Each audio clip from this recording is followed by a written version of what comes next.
오늘은 지난 시간에 이어서 민주주의 원리와 관련된 우리 헌법상 제도와 또 내용에 대해서 다루도록 하겠습니다.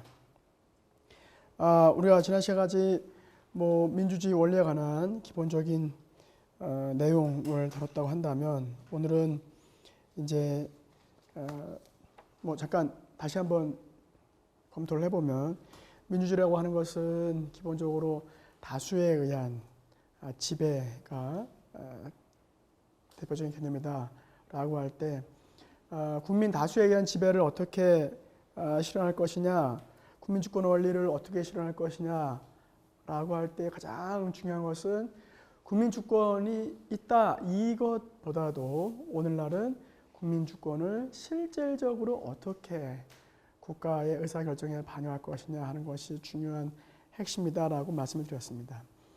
그것을 가장 잘 나타낼 수 있는 것이 선거제도인데 이 선거제도를 우리 헌법은 어떻게 규율하고 있는지에 대해서 지난 시간에 선거의 구체적인 내용들 말씀드렸고, 오늘은 그 선거를 규율하는 헌법기관으로서 선거관리위원회를 먼저 보도록 하겠습니다.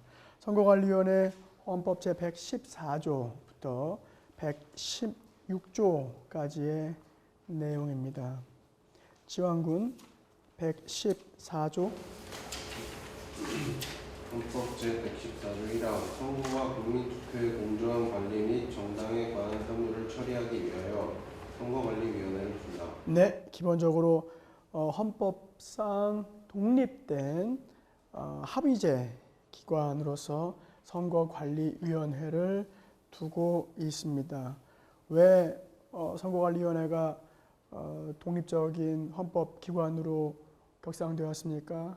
제1공화국 때 부정선거에 대한 경험 때문에 이를 방지하고자 헌법상 독립기관으로 격상되었다는 점 하고요. 제2항 중앙선거관리위원회는 대통령이 임명하는 3인, 국회에서 선출하는 3인과 대법원장이 지명하는 3인의 위원으로 구성한다. 위원장은 위원 중에서 호선한다. 네, 자, 위원장은 호선합니다. 헌법 기관으로서 선거관리위원회의 독립성 보장인 것이죠. 대통령이 지명해서 낙하산 인사를 하는 것이 아니라 국회와 대통령과 대법원장이 임명하지만 그러나 호선한다. 선관위의 독립성을 보장하는 것이면서 보통은 누가 선관위가 됩니까? 대법관 내지 법원에서 임명한 법관이 선거관리위원회 위원장이 됩니다. 아무래도 이제 선거관리를 법적인 측면에서 규율하려고 하다 보니까 실질적으로는 대법관 출신 선거관리위원이 위원장이 됩니다. 현재는 이인복 전 대법관이 지금 선관위 위원장으로 있고요. 그 다음 3항. 위원회 임기는 6년으로 한다. 네, 그 다음에 여기 그 중앙선거관리위원회가 있고 그 다음에 각 지방선거관리위원회가 있죠. 각급 선거관리위원회가 있는데 네, 임기 6년. 네, 그 다음 4항. 위원은 정당에 가입하거나 정치에 관여할 수 없다. 네, 정당 가입이라든지 정치 관여 금지, 정치적 중립성 보장, 선거에 대한 절차의 보장 때문에 그렇고요. 5항. 위원은 탄핵 또는 금고 이상의 형의 선고에 의하지 아니하고는 파면되지 않는다. 예, 신분 보장이죠. 6항. 중앙선거관리위원회는 법령의 범위 안에서 선거관리, 국민투표관리 또는 정당 사무에 관한 규칙을 제정할 수 있으며 법률에 저촉되지 아니하는 범위 안에서 내부 규율에 관한 규칙을 제정할 수 있다. 네, 선거관리위원회의 사무와 권한에 대한 내용이죠. 뭘 하고 있습니까? 선거관리가 기본 선거관리위원회의 사무겠죠. 그래서 선거의 명부를 작성한다든지 그 다음에 행정기관의 일정한 선거를 위한 지시를 한다든지 그 다음에 국민투표 관리도 하고요. 아직 현행 헌법 제사에서는 국민투표가 이루어지지 않았기 때문에 뭐 경험이 없지만, 그 다음에 정당 사무를 처리합니다. 그래서 정당 관련 여러 가지 사무 처리는 대부분 다 선거관리위원회가 한다는 점, 국회가 하는 것이 아닙니다. 조심하시기 바라고.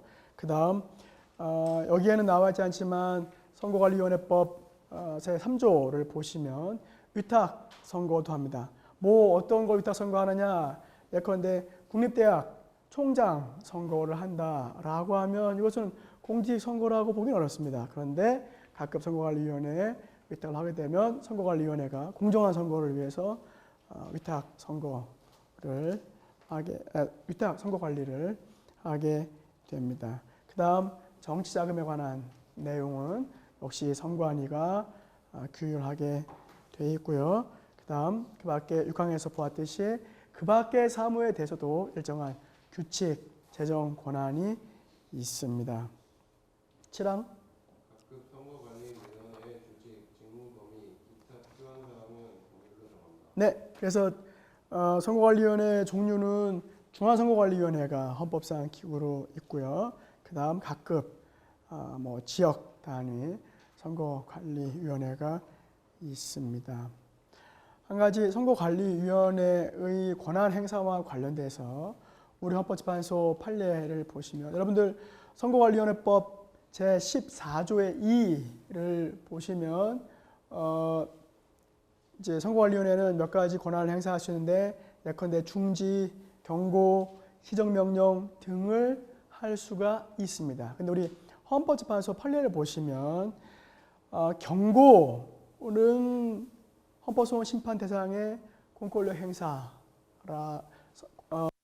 심판의 대상이 되는 공권력의 행사라고 보았습니다. 왜냐하면 정치적 표현의 자유에 대한 제한이 인정될 수 있기 때문에. 그런데 중지 촉구라고 하는 것은 사실 법적인 조치라기보다는 단순한 비권력적 사실 행위이기 권고적 비권력적 사실 행위이기 때문에 반드시 헌법소원 심판의 대상이 될 수 있는 공권력에는 해당이 안 된다고 해서 약간 구별한 점 주의하시기를 바라겠습니다. 그 다음 헌법 제115조는 재성.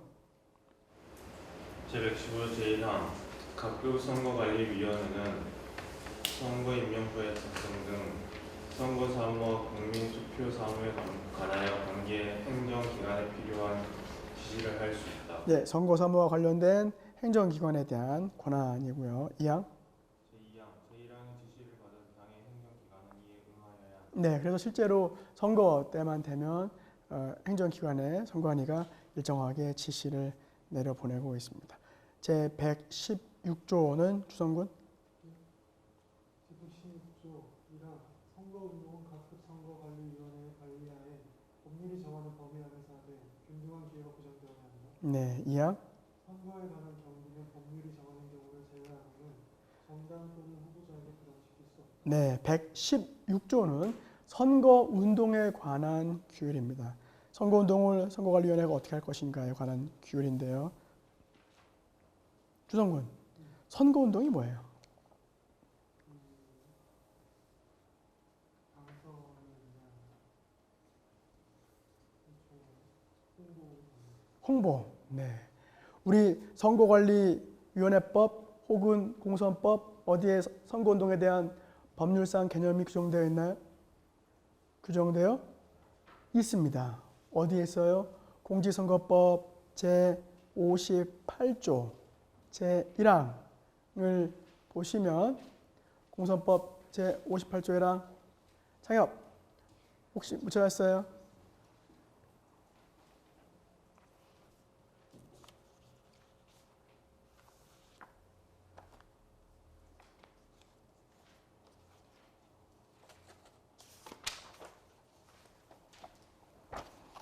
예. 58조 이렇게 되어 있습니다. 이 법에서 선거운동이라 함은 당선되거나 되게 하거나 되지 못하게 하기 위한 행위를 말한다. 뭐예요? 기본적으로 후보자의 당선과 낙선을 위한 행위를 선거운동이라고 규정하고 있습니다. 문제는 선거운동을 규율한다고 한다면 또 선거운동에 대한 위반 등을 처벌한다고 한다면 개념이 명확해야 돼요. 근데 과연 이 개념은 명확하냐? 자, 제가 수업 시간에 계속 성동구 국회의원 후보자에 대해서 학교 하나인데 동문인데 옛날에 학교 다닐 때 봤더니 손 나쁜 놈이더라 이런 말을 계속해요. 선거운동이에요? 아니에요. 주성.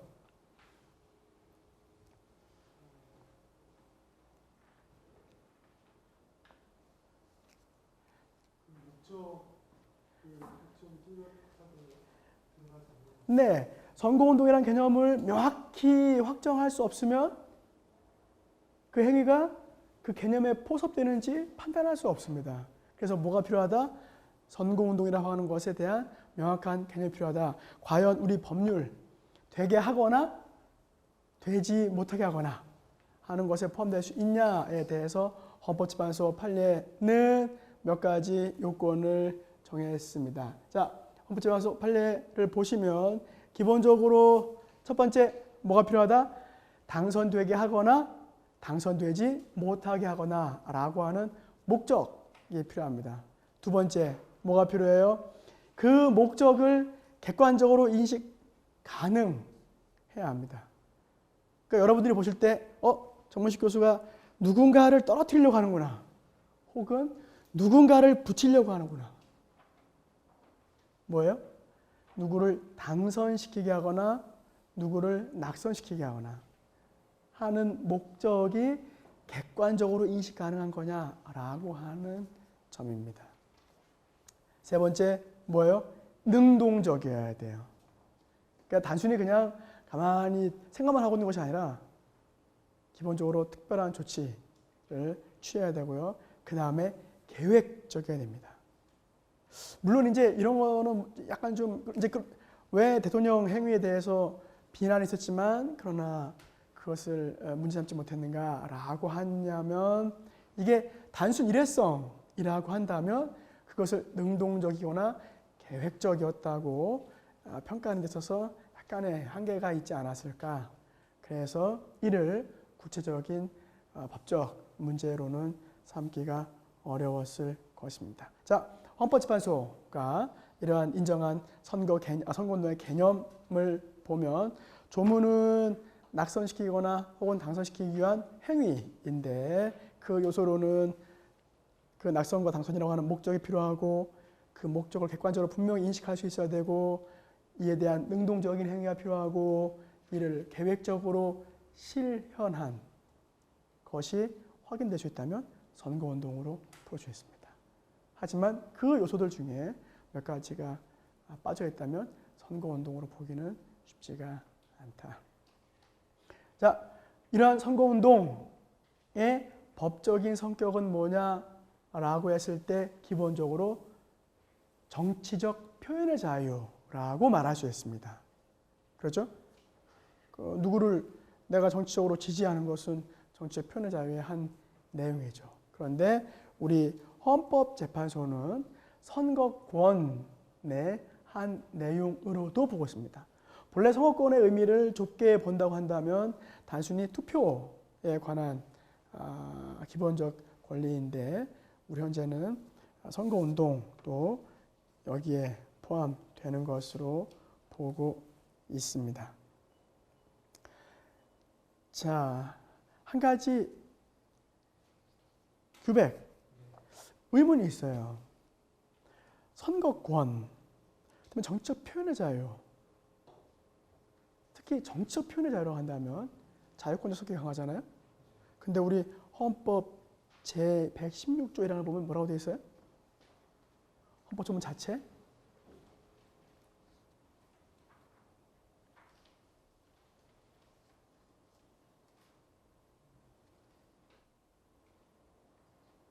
(116조라는) 게 뭐라고 되어 있습니까? 네.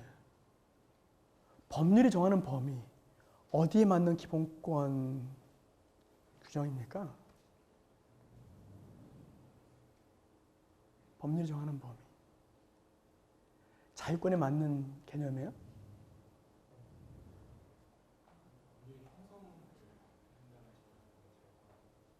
네, 자유권하고 맞지 않는 개념인 것이죠. 오히려 절차적 기본권, 그죠? 그 다음에 참정권, 네, 그렇게는 맞지만 정치적 표현의 자유 이렇게 표현하게 되면 과연 선거 운동이라고 하는 것이 법률에 의해서 규율될 것이냐라고 하는 데 있어서 약간 의문이 생깁니다. 그런데 우리 헌법, 자, 또 제가 가끔 언급했던 1, 2의 정치적 어떤 철학을 생각해 본다면 정치 과정의 참여 절차라고 본다면 선거운동이 그렇다면 이에 대한 통제는 엄격한 심사를 통해서 가능하면 배제하는 것이 맞는데도 불구하고 우리 헌법조문 116조는 선거운동을 법률이 정하는 바에 의해서 하도록 규율하고 있다는 점. 또 이에 대해서 우리 헌법재판소가 선거의 공정성을 상당히 중요시 여깁니다. 그러니까 정치적 표현의 자유보다는 선거의 공정성을 되게 중요시 여긴다. 왜 그렇습니까? 라고 질문하시면 제 그냥 주관적인 평가는 하나밖에 없습니다. 제1공화국부터 제5공화국에 이르기까지 선거 절차에서 대통령이 계속 선거에 개입한 정치적 역사, 헌정사, 이에 대한 정치권에 대한 불신을 방지하기 위한 것이 헌법조문 114조 내지 116조의 규정, 특히 선관위에 대한 독립성 보장과 선거 절차에 대한 공정성에 대한 지향에 상당히 중대한 헌법 개정의 목적을 평가한 것이 아닌가. 그래서 선거운동에 있어서는 부정을 방지하기 위한 정당성 추구가 상당히 중요한 목적인 것 같습니다. 제 개인적인 주관적인 생각으로는 정치적 표현의 자유를 넓게 보장하고 선거에 대한 통제는 가능하면 적게 하는 것이 좋을 것 같은데 그런데 우리 헌법재판소가 선거의 공정성, 여기서뿐만 아니라요. 일반적인 선거에 관한 판례들을 쫙 보시면 상당히 이 선거의 자유보다는 통제를 좀 더 중요시하는 결정들을 많이 내리고 있는데 그 이유가 이거 헌법재판소 너무 보수적이지 않나 이렇게 볼 수도 있지만 다른 한편은 기본적인 우리 정치적인 경험 때문에 상당히 선거의 공정성을 강조하는 입장에서 결정을 내리고 있는 것으로 보입니다. 다만 또 하나 우리 116조 제1항을 보시면 법률이 정하는 범위 안에서 하지만 균등한 기회의 보장에 두 가지 이념을 추구하고 있다. 그래서 합리적인 차별은 인정하지만 기본적으로는 평등한 원리에 의해서 선거운동이 이루어지도록 요구하고 있습니다. 네, 구체적인 내용은 여러분들이 기본권, 선거권 하실 때 좀 더 자세히 하셨을 것으로 추정하고 그다음 우리 그러다 보니까 헌법재판소 판례 중에서 선거운동의 제한에 관해서 판례들이 상당히 호의적인 입장을 취하고 있습니다. 예컨대 선거운동 기간 얼마예요 지금? 국회의원 선거 2주밖에 안 되잖아요. 도대체 국회의원이 어떤 정치적 의사를 가지고 무슨 일이 이슈가 되는지 파악하기 어려울 정도의 기간이고 대통령 선거는 그나마 28일 4주 정도인데 대통령이 전국을 돌아다니면서 4주 동안 할 수 있느냐라는 점에 있어서 좀 짧지 않을까 이런 생각이 듭니다. 근데 기존에 우리 선거운동에서의 과열 등을 방지하고 부정선거를 방지하기 위한 이런 입장을 우리 헌법재판소는 상당히 긍정적으로 평가하고 있습니다. 그 다음에 우리 예외적으로 혹시 위헌 결정한 게 있나요? 라고 물어보시면 과거에 지방선거에서 정당 후보자들이 지방선거 후보자들이 자기가 무슨 당임을 표시하는 그런 정당 표시를 금지시킨 것을 초기에는 합헌결제를 했습니다. 이유가 뭐겠어요? 지방선거라고 하는 것은 전국 선거가 아니기 때문에 그 지역의 인물 중심의 선거가 핵심이 아니냐. 그렇기 때문에 정당 표방하지 못하도록 하는 거 합헌이다라고 평가했는데 그 뒤에 입장을 바꿔서 정당 표방하는 것 금지한 것은 위헌이라고 결정함으로써 지금은 지방선거에도 결국은 정당을 표방하도록 하고 있습니다. 네. 그 다음 116조 2항 주성군 116조 2항 선거에 관한 경비는 법률이 정하는 내용을 제외하고 정당 또는 후보자에게 부담시킬 수 없다. 네, 선거 경비를 법률이 정한 경우 말고는 정당이나 후보자에게 부담시킬 수 없다. 이걸 뭐라 그런다? 무슨 제도? 선거 공영제도. 무슨 말이냐? 선거는 개인이 하는 것이 아니라 누가 한다? 국가가 공적으로 운영한다. 글쎄요, 여러분 학생회에서 선거운동 합니까? 선거운동 하려면 뭐 해야 돼요? 비용 지불해야 되는 거 아닙니까? 예컨대 제 기억에 어렸을 때 저희 친구들 보면은 학생회장 후보 나오려면 어떻게 해요? 친구들 막 동원해가지고 포스터 그리고 그 다음에 붙이고 물론 돈으로 하는 게 아니라 전부 다 자비로 그 친구들이 모아서 했잖아요. 그 비용 다 누가 지불해요? 부모님들이 혹은 본인들이. 친구들 같이 운동한 친구들 뭐 해줘요? 밥 사주고. 자, 국가 선거를 그렇게 치르된다면 상당히 많은 비용이 지불되기 때문에 또 그러다 보면 뭐가 문제가 돼요? 돈의 어떤 많고 적음에 따라서 선거운동의 효과가 달라질 수 있기 때문에 이에 대한 이런 것들을 방지하기 위해서 국가가 선거 비용을 부담하는 것으로 헌법 제116조 제2항은 규정하고 있습니다. 문제가 되죠? 그렇게 되면 요즘에 하도 그 TV 경쟁 프로그램이 많잖아요. 그러니까 국가가 비용 지불하니까 나도 이때 내 얼굴을 알리겠다. 그래가지고 배우가 될 욕심으로 혹은 정치가가 될 욕심으로 선거에 무조건 나와요. 자기 얼굴을 국민들에게 알리고 어느 정도 막 자극적인 트럼프 같은 발언을 했다가 싹 선거가 끝나면 낙선이 되더라도 인상은 남아. 그렇죠? 정말 그래요? 그런데 만약에 선거 비용을 전부 다 국가가 부담한다면 개인은 아무런 비용 부담 없이 뭐예요? 나와서 참여하고 자기를 알려. 극단적인 경우는 기업의 인물이 나와서 자기 기업 제품 선전만 하고 들어갈 수도 있습니다. 이런 걸 방지하기 위해서 무엇을 한다?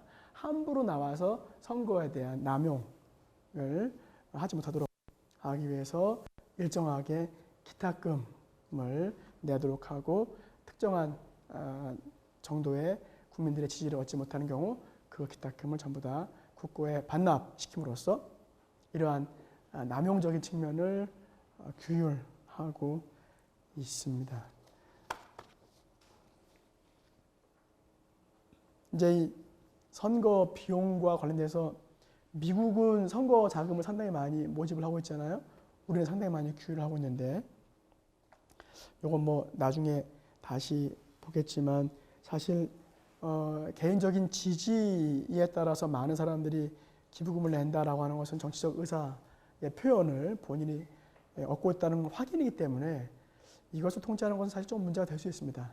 정치적인 개인적인 기부에 대한 통제는. 그런데 우리 법률은 상당히 이에 대해서 엄격한 편이고 이것은 국가마다 다릅니다.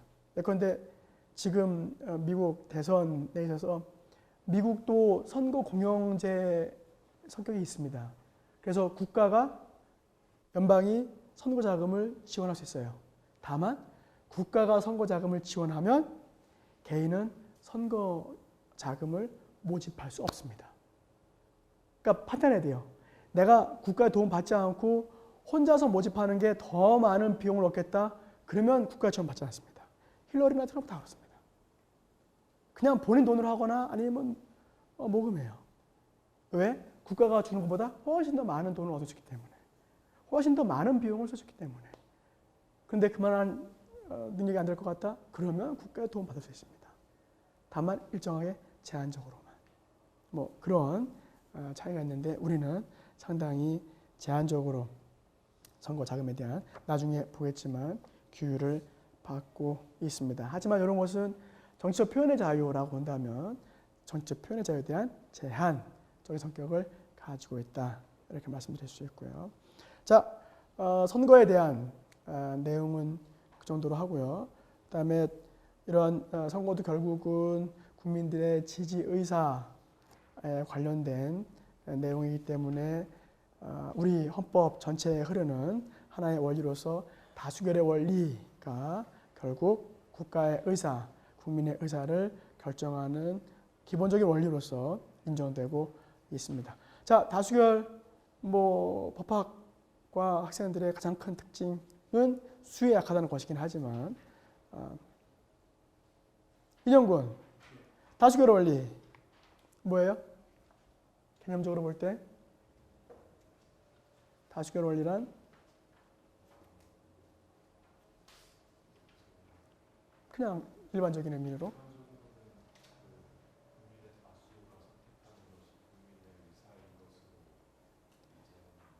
다수결 원리 그냥 일반적인 의미로는 다수의 의사가 곧 그 전체의 의사로 추정돼서 결정되는 것이죠. 이때 다수결은 그 다수결을 어떻게 하느냐에 따라서 달라질 수 있습니다. 그렇죠? 상대 다수결, 인형 무슨 말이에요? 상대 다수결. 네, 우리 지금 12명 학생들이다. 그런데 자, 언제 시험 볼까요? 월요일 2명, 화요일 2명, 수요일 3명, 목요일 5명. 그러면 뭐에 따라서? 가장 많은 표에 따라서.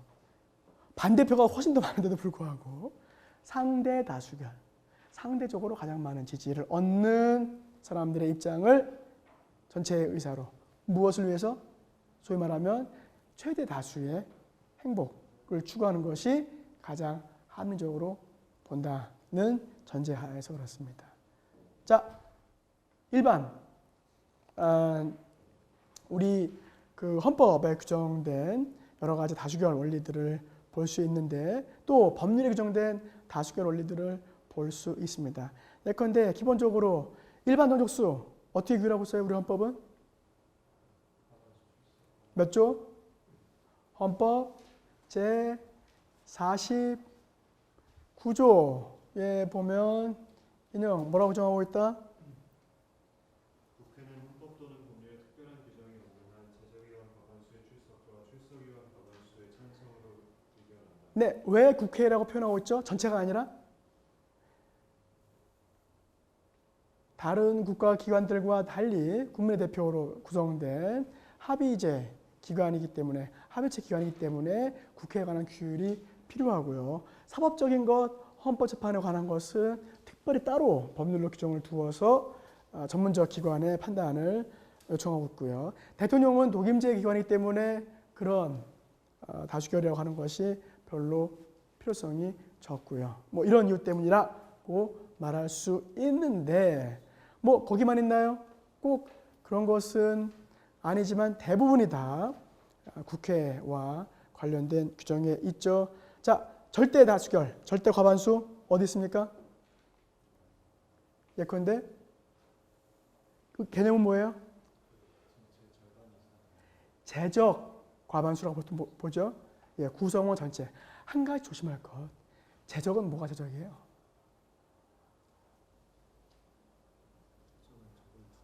자, 우리 국회의원 300명이에요. 그러면 제적 과반수 할 때 제적은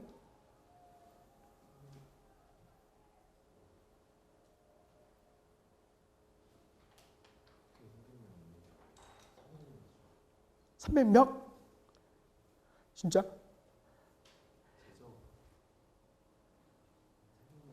예, 한 가지 의문. 만일 공석이 됐어. 그냥 그래도 상관없이 무조건 300 중에 반?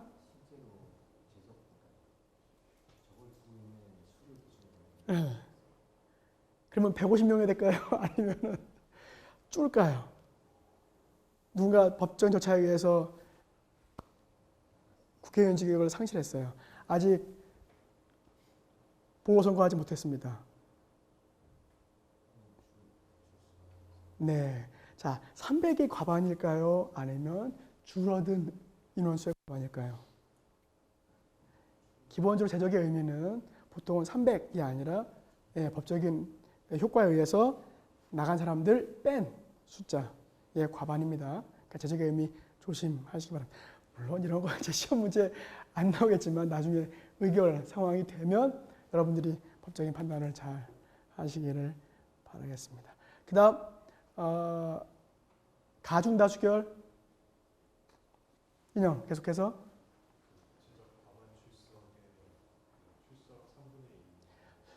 그러니까 기본적인 단순 다수결 혹은 과반 다수결을 더 벗어난 더 그 이상의 정당성을 요구하는 의석수 예컨대 우리 헌법 규정에는 어떤 것들이 가중 다수결이에요? 예를 들면 대통령에 대한 탄핵, 소추 의결이 그렇고요. 또 국민투표에 의한 헌법 개정이 그렇고요. 또 국회의 법률안에 대해서 대통령이 거부했을 때 이에 대한 국회의 재의결이 그렇고요. 이런 것들을 다 뭐다? 가중다수결이다. 근데 한 가지 기본적인 원리, 어떤 원리? 다수결 원리에 의한 다수에 의한 정치적 의사의 결정이 민주주의의 한 내용입니다.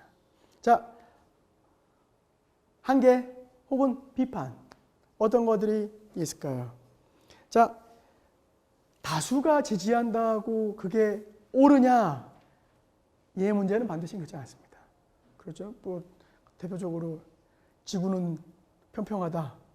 아니, 지구는 둥글다. 누가 맞았어요? 지구는 둥글다가 맞았습니다. 그런데 그 당시는 뭐였어요? 소수였어요. 즉 수적인 다량이 실질적인 정의 내지 진실 내지 옳고 그름에 대한 객관적인 기준이냐는 의문입니다. 민주주의 측면에서 정당성은 가능하지만 내용적인 측면에서의 타당성 자체의 결정적인 기준이라고 볼 수는 없습니다. 그래서 다수결 원리를 최선이라고 말하지는 않습니다. 그런 점을 고려하시고요. 또 하나, 기본권 제한. 다수결 원리에 따른 국민의 대표자에 의한 법률 제정을 통한 개인의 기본권 제한은 헌법의 원칙을 위반되는 경우에는 인정되지 않는다라고 한다면 다수결 원리도 어디에 제한을 받는다? 기본권 제한 원리에 기속을 받습니다. 그렇기 때문에 우리가 좀 더 생각하면 다수결 원리가 헌법의 중요한 원리인 것 같지만 사실은 일정하게 여러 제동 장치들이 걸려있다는 것 알 수가 있을 것입니다. 자, 마지막으로 민주주의 원리에 있어서의 실질적인 제도적인 측면에서 우리 헌법이 규율하고 있는 정당제도입니다. 헌법 제8조입니다. 헌법 제8조는 희장군 아니 서현양이 읽죠. 희장군은 이제 질문에 대답할 준비를 많이 하시고 서현양? 네, 정당의 설립은 잘고 복수정당제 기본적으로 정당 조항은 서현양 언제 들어왔죠? 헌법에? 언제 들어왔어요? 정당 조항? 20하고 이유는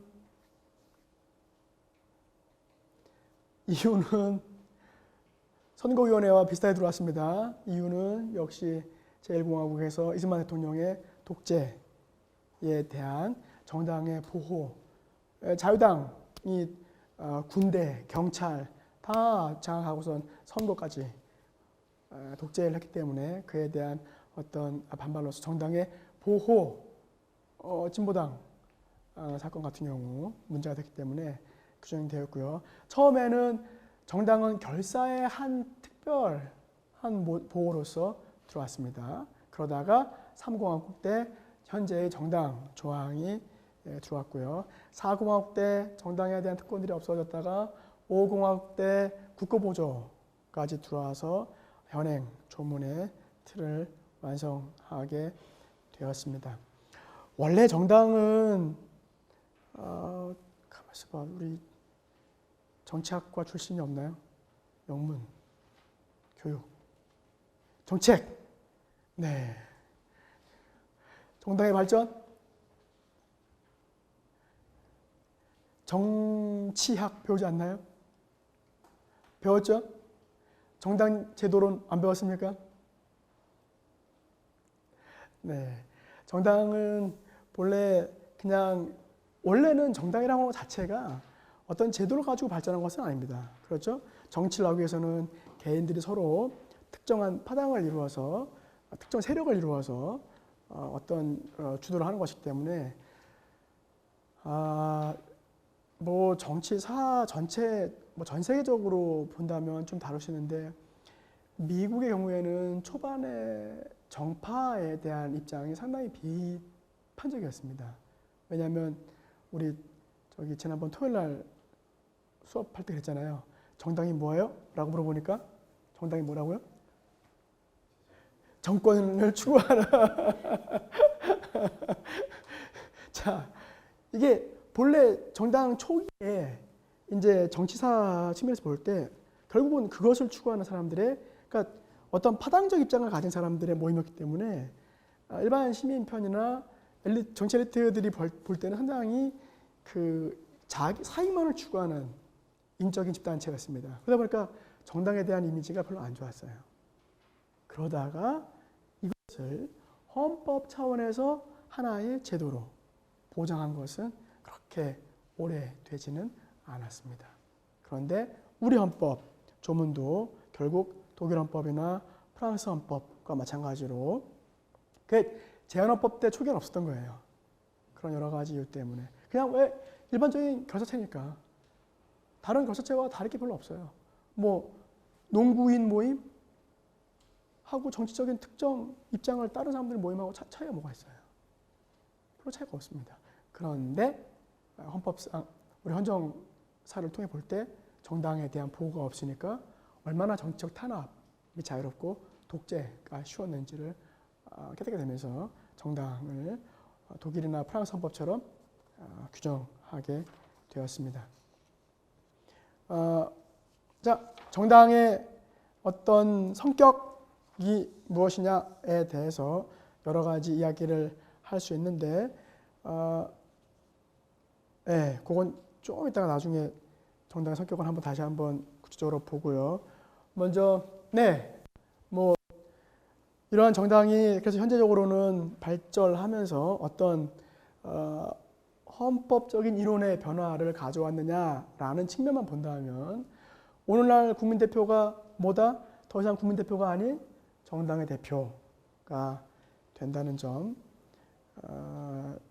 그 다음에 국가 권력 구조에 있어서도 권력 분립 원칙상 입법, 행정, 사법이라고 하는 삼권 분립의 원칙이 정당을 매개체로 해서 입법과 행정이 융합하는 현상을 가져온다는 점.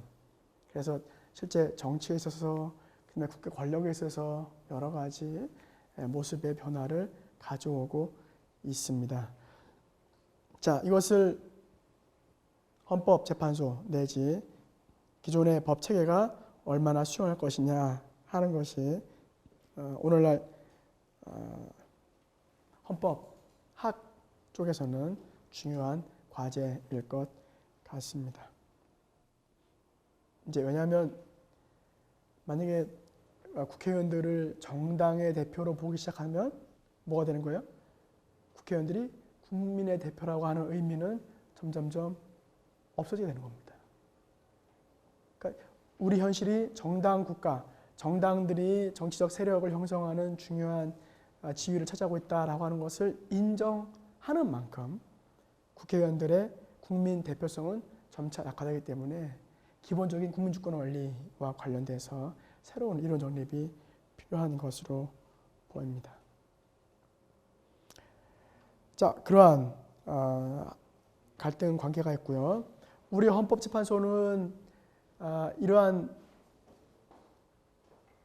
정당의 정치인들, 국회의원에 대한 사실상의 기속력은 인정하고 있습니다. 헌법재판소 판례를 보시면 국회의원 제명은 헌법에서 상당히 엄격하게 규제하고 있지만 정당 내에서 국회의원에 대한 정당원으로서 제명, 예컨대 뭐 특정 국회의원이 다 죽여버려 뭐 이렇게 말한 거에 대해서 정당에서 쫓아낸다 라고 하는 것은 자유롭게 할 수 있는, 특별히 헌법적으로 보호하지 않는. 왜요? 그것은 뭐 정당 자체의 자발적인 의사결정이기 때문에 국회의원 집 자체에 대해서는 문제가 없으니까. 그런 걸 보면 사실 정당과 국회의원의 관계는 반드시 엄격한 것은 아닌데요. 그렇죠? 탈당했다가 또 입당했다가, 탈당했다가 입당했다가. 우리나라 정당은 오랜 정치적 역사를 갖고 있지 않지 않습니까? 보통 한 10몇 년 지나면 또 정당이 바뀌고 하는데, 그런 걸 본다면 한편에서는 정당과 국회의원의 기속이 강한 것 같지 않음에도 불구하고 헌법재판소는 국회의원의 상임위원회 임명과 관련돼서 정당 대표가 그것을 결정하는 것에 대해서 사실상 정당의 기속력을 인정하고 있습니다. 자, 그 점, 우리 헌재가 어느 정도 정당 국가의 의미를 인정한다는 점을 말씀을 드리고요. 본론으로 들어와서 정당의 개념을 보시면 정당의 개념은 어디에 규정되어 있다? 정당법 제2조의 법률로 규정되어 있습니다. 정당법 제2조는 뭐냐? 정당법 제2조 정의. 이 법에서 정당이라 함은 국민의 이익을 위하여 책임 있는 정치적 주장이나 정책을 추진하고. 예, 첫 번째 정책에 대한 형성, 정체성을 가지고 있죠. 두 번째, 공직선거에 후보자를 추천 또는 지지함으로써. 네, 기본적으로 공직 후보자의 어떤 선발에 기여하고 있죠. 국민의 정치적 의사 형성에 참여함을 목적으로 하는. 네, 그래서 국민의 정치 의사를 어디에? 국가 의사에 반영시키는. 국민의 자발적 조직을 말한다. 네, 첫 번째 국민의 자발적 조직입니다. 이 말은 국가정당을 배제하는 말이고요. 자발적이라는 것. 그 다음에 국민의 자발적인 조직이라고 하는 조직성을 갖는다고 하는 것이 정당의 중요한 요소겠습니다. 특정한 정치적 이념을 지향하고요. 공직 후보자를 선출하는 데 참여하고요. 국민의 정치적 의사를 형성하고요. 그 다음에 자발적이고요. 그 다음에 조직적 성격을 갖추면 그러면 정당이라고 할 수 있습니다. 네, 좀 이따 다시 보고요. 어떤 정당 모델이 바람직한 것이냐에 대해서 우리 헌법재판소는 크게 둘로 구분했습니다. 하나는 선거 전문가를 만드는 것이 정당이냐, 포괄적 선거 전문가. 두 번째는 아니면 대중조직적인 정당 모델이냐. 지금 말씀드린 어떤 개념상으로 보면 대중조직적 정당 모델이 조금 더 맞을 수 있습니다. 그런데 우리 헌법재판소는 포괄적 선거 전문가를 선출하는 또는 그들로 구성된 정당 모델인지 아니면 대중적 모델인지에 대해서는 헌법이 특정한 모델을 취하고 있는 것은 아니고 정책적으로 판단할 수 있는 것인데, 포괄적 선거 전문가적인 정당 모델을 기본으로 한다면 어떻게 정당 구조에 대한, 조직에 대한 규율을 국가가 할지는 정치적인 판단으로서 입법자들의 자의적인 판단이 아닌 한 합헌적으로 본다는 우리 헌법재판소의 입장을 볼 때 우리 헌재는 기본적으로 포괄적 선거 전문가 정당 모델을 기반으로 하고 있는 것으로 보입니다.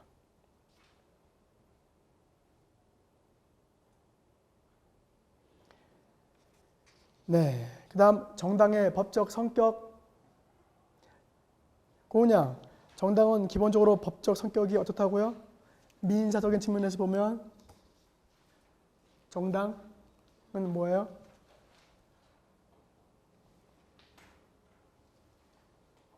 단체의 성격은 어떤 거예요? 자, 민법적으로 봤을 때 뭐라고 그래요?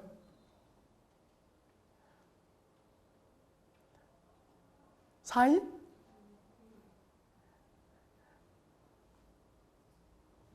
법인격 없는 사단이라고 봅니다. 왜요? 그냥 사람들이 조직을 했어요. 만들었어요. 그런데 법인격이 주어지질 않았습니다. 법률로 그 단체에 대한 특정 법적 인격을 부여하지 않았다.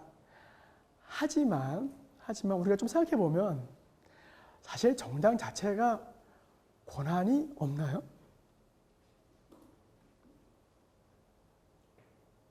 법적으로 권한이 안 주어져요? 정당은 정말 아무런 권한이 없습니까? 권리 의무 주체가 아닙니까?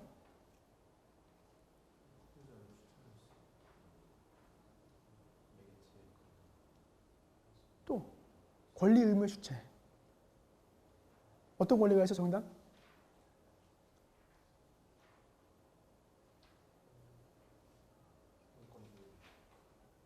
뭐 기본권이야 모든 사람이 갖는 것이고 법적으로 법률이 인정한 권리. 예컨대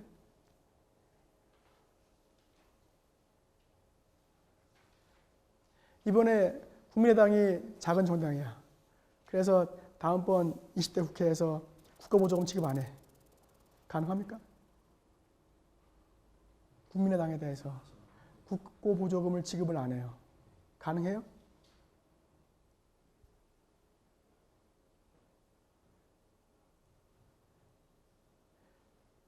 국민의당에게 국고보조금 지급하지 않을 수 있습니까? 아니면 지급 안 하면 국민의당이 권리를 주장할 수 있습니까? 권리를 주장할 수 없다면 그냥 단체로 볼 수 있지만 권리를 주장할 수 있다면 법률이 인정한 거 아니에요? 정당에게 권리의무 주체될 수 없는 건가요? 그렇게 본다면 정당을 법인격 없는 사단이라고 하지만 실제로는 법인격을 가진 거 아닌가? 이런 느낌이 듭니다. 정당법은 대체 뭡니까 그러면은? 그냥 단체법이에요? 법인격 없는 사단을 그냥 사단으로 인정하는? 아니면 사실상 법인격을 인정하는 겁니까? 뭐 이런 법적인 이론들에 대해서 여러분들이 석사 논문을 한번 써보면 좋겠습니다. 뭐 아직 이에 대한 정당의 법적 지위에 대한 이 논란이 사실상 정당이 실제 그냥 권리 능력 없는 사단으로서 별거 아닌가요? 실제로 우리 정치에 엄청난 영향을 미치잖아요. 공법적 기능은 상당히 중요한 역할을 하고 있잖아요. 그렇죠?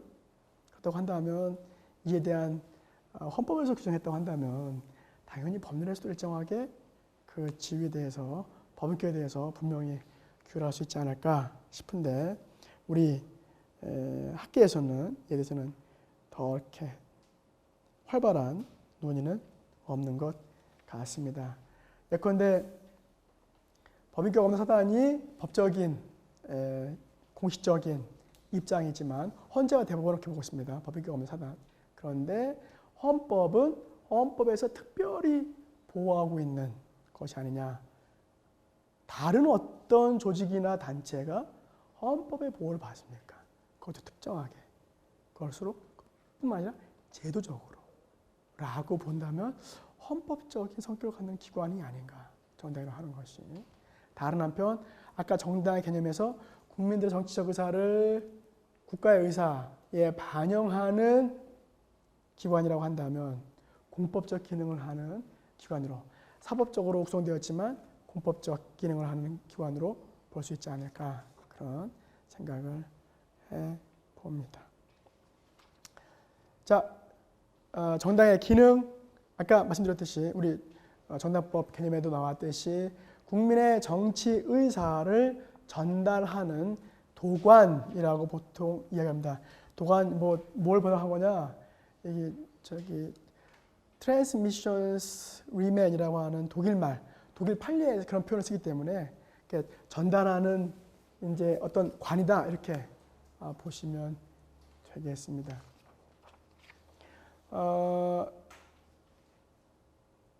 네. 그다음 글쎄요. 이제 독일 내용이긴 한데 우리는 과연 그러냐? 뭐 그런 면이 있는 것 같답니다만 소위 말하면 정치 전문가나 정치 지도자를 발굴하고 육성한다라고 보고 있습니다. 이제 독일은 그 청년 정당들이 있습니다. 그러니까 유스 파티가 있어요. 그래서 정당 내에서도 이제 청년 당원들이 있기 때문에 그들이 점차 이제 정치적으로 성장을 해서 결국은 당의 대표가 되기도 합니다. 근데 우리는 사실 청년 정당, 청년 대표, 뭐 말로는 청년들을 뭐 이제 젊은 표를 얻으려고 립 서비스는 하지만 실제로 그런 정치적 세력 형성이 되어 있고 그 다음에 그들을 발굴하고 육성하는지에 대해서는 약간 의문입니다. 근데 이제 정당의 기능 중에 하나는 정치 지도자의 양성도 포함된다 이렇게 볼 수 있고요. 뭐 시험 문제로서라기보다는 실제 우리는 뭐 여러분들이 느끼실 겁니다. 우리 정당 제도 내에 가장 큰 문제가 뭐냐라고 본다면 제가 헌법을 배울 때부터 시작해서 지금까지 항상 문제되는 것이 소위 말하면 당내 민주주의라고 하는 것이 상당히 큰 문제입니다. 대통령이 공천권을 행사하거나 원내대표가 행사하거나 당대표가 행사하는 것이 아니라 아래로부터의 정치적 의사 형성이 중요한 게 아니냐. 그래서 독일 같은 경우는 이 정당 대표들이 제대로 뭐 예컨대 최근 이제 독일의 3인당은 상당히 위기예요. 계속 지지율이 지금 뭐 30%대 이하로 떨어지고 있습니다. 거대 정당 중에 하나인데도 불구하고. 그 이제 최근에 당 대표가 지금 막 가브리엘이라고 하는 아주 등치가 좋은 양반인데 안 되니까 여러모로 막 애를 많이 쓰고 있어요. 근데 계속 정당이 힘을 잃으면 그러면 책임지고 물러나야 돼요. 우리는 지금 아직도 특정인 중심으로 해서 정당이 운영되는 것에 대한 좀 문제가 있는데 뭐 새누리당이 계속 오래 간다면 장기적으로 본다면 뭐 내부에서 특정한 세력들이 형성되지 않을까 생각은 듭니다. 다만 이제 친박 비박 이후에 무슨 박이 나올지가 이제 문제겠죠. 어떤 정당 세력들이 아래로부터 의사 형성을 해갈지 이런 것이 문제가 될 수 있습니다.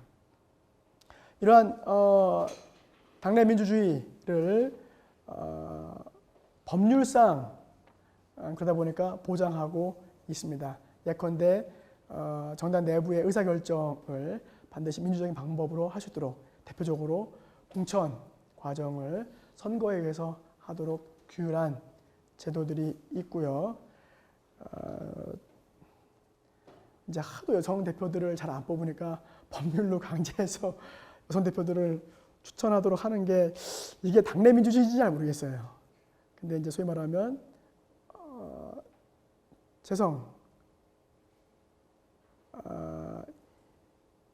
평등 원리에서 보면은 뭐 하는 거예요? 여성들을 강제로 추천하도록 하는 건 역차별 혹은 적극적 조치, 적극적 우대 조치로서 일정하게 그들의 권한을 보장하는 것 아니냐. 워낙 위에 당권 잡은 사람들이 여성들의 권리를 제한하다 보니까 이를 극복하기 위한 조치가 아니냐라고 보는데 한 가지 조심할 것. 창엽. 국회의원 선거에서 비례대표 여성 후보를 1, 3, 5, 7에 넣지 않으면 무효인가요?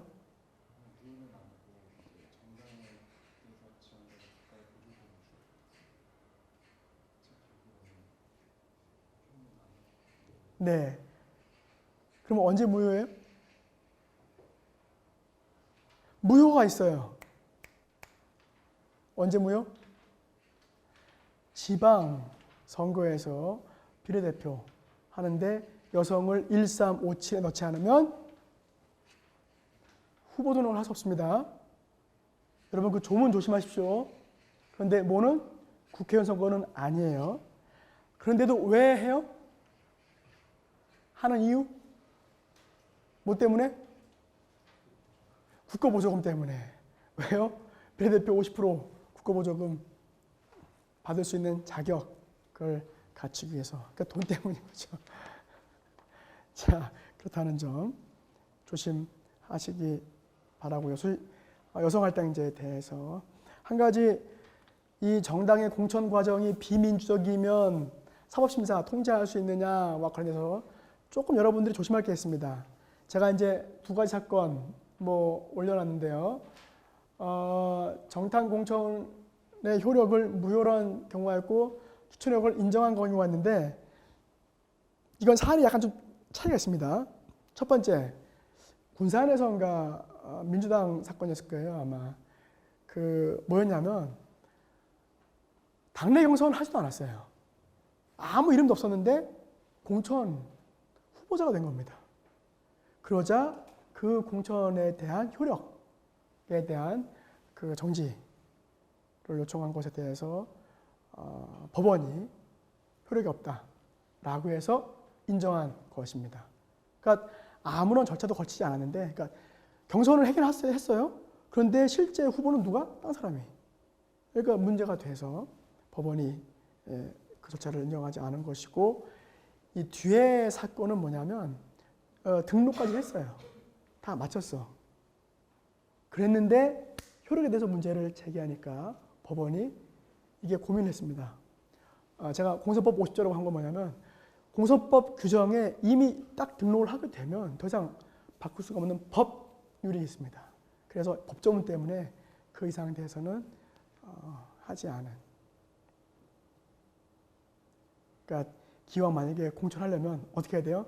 빨리 후보 등록을 맞춰야 돼요. 그래야 이제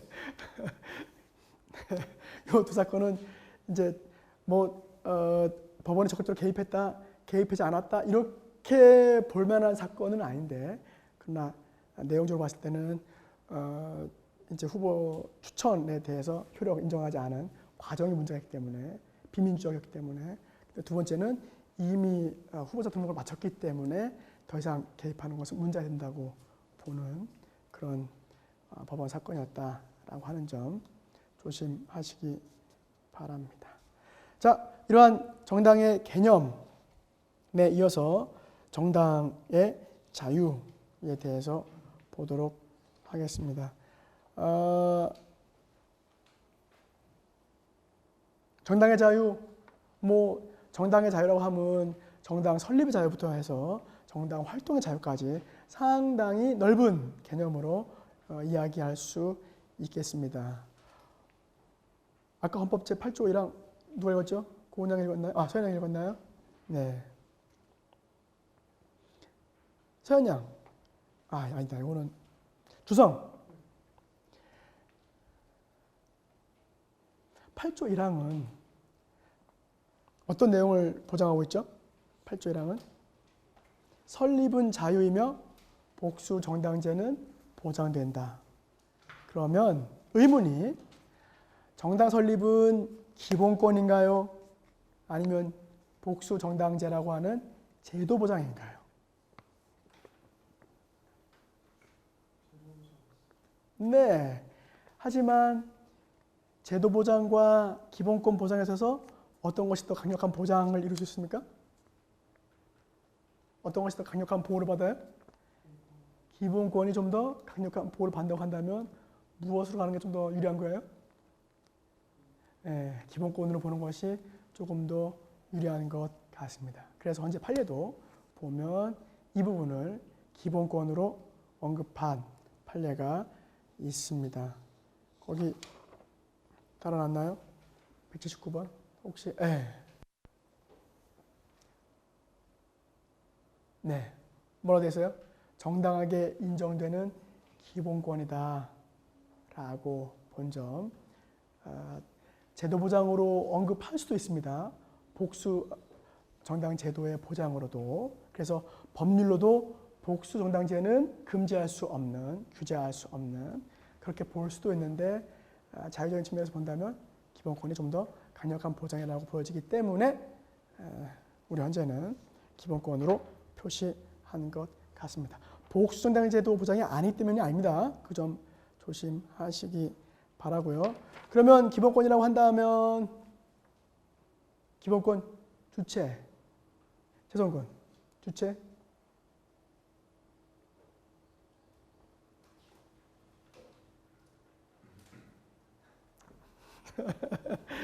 기본권 주체, 개인, 또 정당. 어떻게 정당이 정당 설립의 자유의 기본권 주체가 될 수 있죠? 예를 들면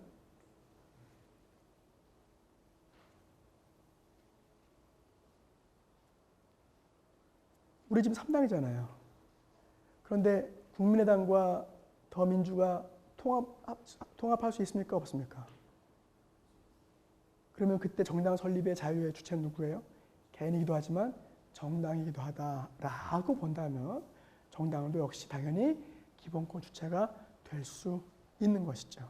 그렇죠? 자, 그런데 문제는 이게 자유이긴 한데 어떻게 획득될 수 있어요? 등록해야만 됩니다. 왜?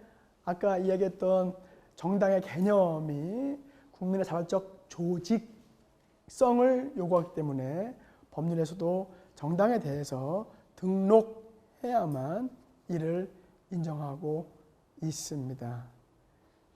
그러니까 이렇게 등록을 해야 된다는 걸 보면 법인일 것 같긴 한데, 네. 그래서 아까 처음에 문제를 자꾸만 제기하는 겁니다. 이게 법인인데 이게 사실상 자꾸만 판례에서 민사 법원에서 자꾸만 권리 능력 없어진다고 하니까 공법적인 기능을 하는 단체인데도 불구하고, 네, 그런 좀 아쉬움이 있고 헌법에서도 가능하면 법인이라고 하면 좋겠는데 아직은 그렇게 인정하고 있지는 않습니다. 네, 등록을 해야 돼요. 정당법 제4조 보시면 등록을 요청하고 있습니다. 다만 등록이 허가제냐? 허가제는 아니고 일정한 요건을 갖추기만 하면 당연히 등록 신청을 거부할 수가 없다. 한 가지 문제는 제6조를 보시면, 정당법 제6조를 보시면 혹시 서연양 6조 뭐가 나와 있어요? 네, 읽어보시면 상당중립위원회는 중앙당의 경우에는 200명 이상에, 시도당의 경우에는 100명 이상이 밝힌. 자, 이게 2010년 전에는 20명이었어요. 그리고 10명이었습니다. 근데 2010년에 200명, 100명으로 늘어났어요. 서연양, 그러면 무슨 문제가 발생하는 거죠?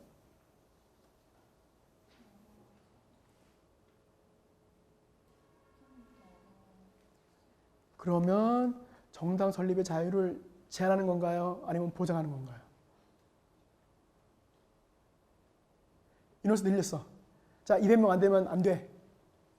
예, 정당 설립의 자유에 대한 제한이 아니냐라고 보셨습니다. 하지만 반론을 제기해본다면 왜 이렇게 많은 인원을 요구해요? 예를 들면